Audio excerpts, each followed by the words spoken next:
What about subleases? When someone, you've got maybe a renter and then they want to bring in a roommate after the fact. They've been there a year and now they want to bring in someone else to the property.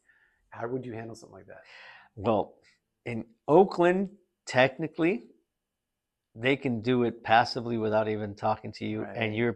you can't really do anything about it. They're moved in, they're just splitting, we're just splitting the rent. But that person's name's on the lease, so they're liable or no? They don't have to even be on the lease. They can stay No, off no, the no. I'm lease. saying the original person is the only one that's on the lease. Oh, I'm sorry. So They're here's kind of on the hook, right? I've literally If they don't, because if you don't do a separate lease for the new person. right. So I have a few, and this is evolved. This is me. This is not how everyone else does it, or even how you should do it. But I've got a lot of Latino tenants, and a lot of the Guatemalan families are very transient. They're constantly looking for Work or moving for jobs. not so much work, but their own families. As other family members come in, they end up moving into another building or whatever.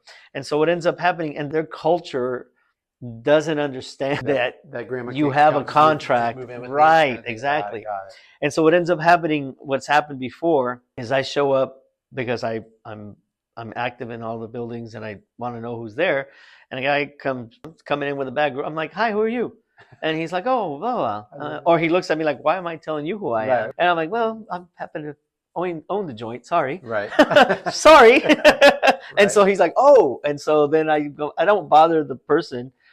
I go talk to whoever it was, and so what ends up happening there is, So the person on the lease is your go-to person. well, but then the conversation changes because first you have to talk to them and say, "Hey, we agreed that you weren't going to bring someone without talking to me." Right. You get through that part, Got it. and then you decide, and you basically tell them, you can still be responsible for the money. What that'll do is it'll allow you to get these guys to be interchangeable. Mm.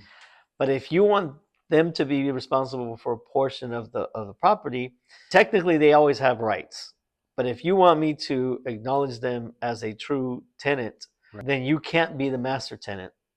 Okay. Does that make sense? Right.